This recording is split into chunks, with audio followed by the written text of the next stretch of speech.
Hey, what's going on, guys, and welcome back to another video. So last night something interesting actually happened. A trailer for Battlefield 6 campaign just dropped and it was shown in PlayStation's State of Play show. Nobody really expected that because we were waiting for Tokyo Game Show to actually see something new about Battlefield 6, but that dropped out of nowhere. And today we're going to take a look at the trailer. We also have gameplay because some of the content creators had access to 3 missions. And I'm going to tell you what my thoughts are about the campaign. But if I want to give you a quick look of what I think about it, the thing looks incomplete and it looks dry. Okay, but I'm going to just leave it at that for now. Let's go ahead and take a look at the campaign, the trailer, everything that we have about this, and then we're going to talk about how good of a campaign this would be. So we've got 9 missions in total across 3 continents. 3 full missions were playable in a digital preview event: Operation Gladius, Operation Ember Strike, and No Sleep missions. These are the name of those 3 missions which were playable by the content creators, some of the content creators at least. The single player campaign is reported to be around 4 to 6 hours long. Each mission from the digital preview event took around 25 to 40 minutes. One early mission drops the squad into Northern Africa, where they engage in a tank battle in the shadow of the pyramids of Giza. Another level takes place in the heart of New York City, with Dagger 13 battling through Brooklyn's war-torn streets amid civilian high-rises. Later in the story, the team heads to Gibraltar,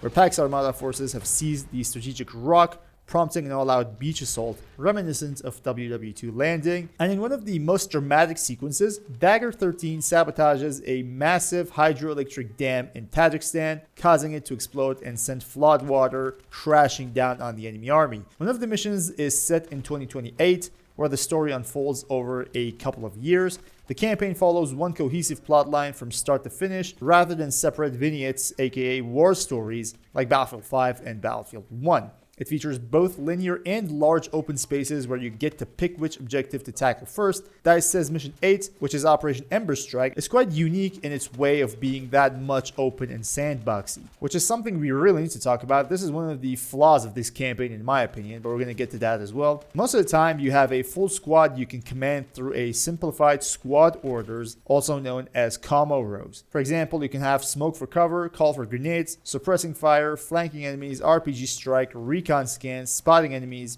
and more. When the full squad is not with you, you're accompanied by at least one squad member at almost every moment. If you die, you go into a down state, just like multiplayer, and a teammate can come over and revive you. Likewise, if a teammate goes down, you can drag them into cover and revive them. Each member of the squad has a different class. The campaign lets you play as multiple characters from the Dagger 13 team rather than sticking to one protagonist throughout. Veteran difficulty confirmed. There's another level above veteran, which is called hardcore. We're going to get to that as well. Missions have collectibles hidden throughout. There's an extensive environmental destruction. To play the campaign is necessary an internet connection. Reports indicate that the Battlefield 6 campaign has some problems with the AI. And if you watch a gameplay for this from one of the creators, you're going to immediately understand what they mean by having problems with the AI.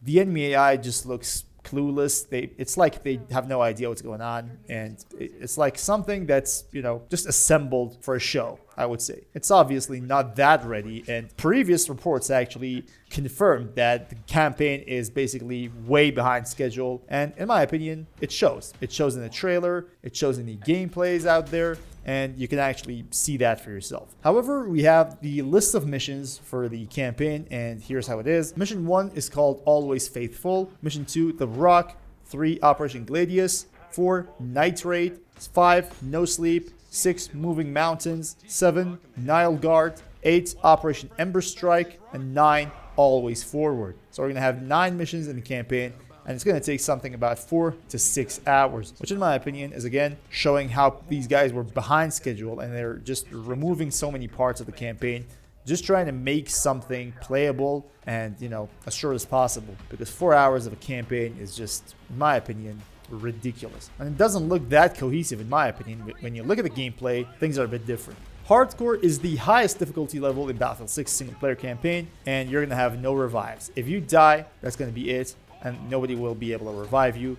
Not your squad mates, nobody. Which doesn't look that hard in my opinion, because reviving in a campaign game wasn't something that Battlefield has ever done before. So we're used to dying and dying for real in a campaign. So that's not going to be that big of a deal. However, players can also unlock certain rewards by completing the Battlefield 6 single player campaign. There will be assignments and challenges. So as you can see in this picture, you will get some rewards for the multiplayer by playing the single player campaign. Uniforms, player cards, all those kind of stuff, even skins. So those are the things that you're going to get for playing the single player campaign. Even if it's not worth playing, people will still play because they want the rewards and everything. Now let's take a look at Dagger 13 real quick. This is the squad that you're going to play as, and you're going to have 5 members for this squad, okay? Starting off with Cliff Lopez. He's a 29-year-old staff sergeant from California, and his class is going to be support. Every single one of these characters will have a certain class. We've got Dylan Murphy. He's a gunnery sergeant, age 33.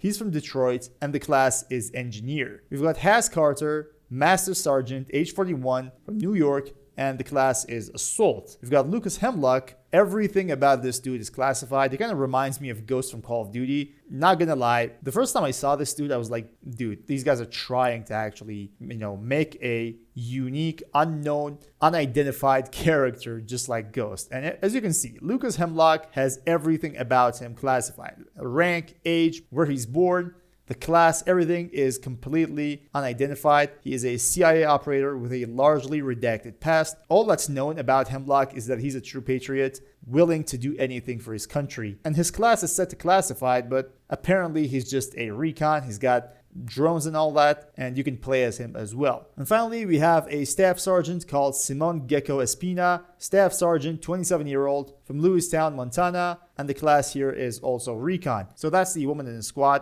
2025, you can't have a squad without a woman, so that's all about that. But what's interesting is Tokyo Game Show is going to start in a few hours, and Manhattan Bridge will be playable at Tokyo Game Show alongside other maps and modes that you couldn't play during the Battlefield 6 open beta. So people can play both multiplayer and single player, and I'm pretty sure a lot of things will drop when this show starts. So stay tuned to the channel because we're going to be covering everything that drops from Tokyo Game Show about Battlefield 6. However, what I think about this game is that, first of all, it's just behind schedule. As reported before, it's obvious. You see the gameplay and it's obvious. The AI doesn't know what they're doing. It's like they're completely just hopeless. Obviously, they don't know where they're running to. They just exist to be killed, It's something like that. So your enemies don't really know what they're doing. And there's something really wrong, in my opinion, with level design in this single player campaign. I've said this before in the previous trailer that we got on the single player, that first trailer that came out. But even this trailer, it has some parts that look exactly like the Clean House mission for Modern Warfare 2019. And that's not really bad because Modern Warfare 2019 was something spectacular. COD players all know it. They all loved it. Even those who didn't play COD, just like myself, I played the campaign. That campaign was great, okay? But there's one problem here. The campaign of Battlefield 6 is kind of hybrid. It's something in between MW 2019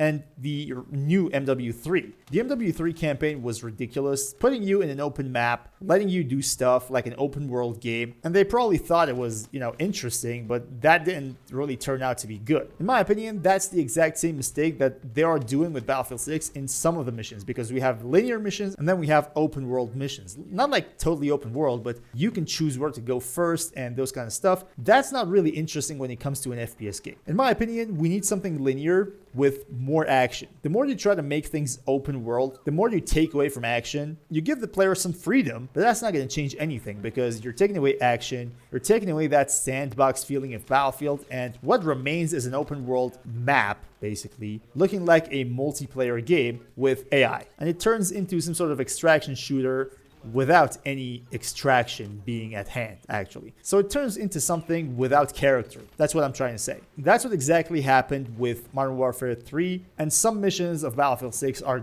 heading exactly in the same direction. And I'm pretty sure that's not going to end well. Now for Battlefield, things might be a bit different because nobody plays Battlefield for a single-player campaign, but we know that some single-player campaigns of this franchise were just incredible. Like Battlefield 3, Bad Company 2, the last Dagger mission from Battlefield 5. There are single-player campaigns and missions in this franchise that literally set the standard. So when you have a franchise like this, you expect something good to be coming out as a single player campaign. Now, I said this before and I'll say it again. If this game needs delays, they should be willing to do that. In my opinion, delaying this game for one more month isn't going to do any harm. Maybe some people start crying on Reddit and on Twitter. That's something that always happens with everything that goes on in this community. No matter what you do, people will cry. But if that's going to make the game better at launch, so be it. In my opinion, 1 month of delay, 20 days of delay isn't going to do anything that bad. But it's going to give developers some more time to polish some stuff. Maybe the single player campaign could basically turn into something better. Although I believe even 1 month isn't something that big of a deal when it comes to just making a single player campaign better when it's really just behind schedule. But if they're trying to push this so hard for October 10th, then we're going to have nothing else on our hands but an incomplete and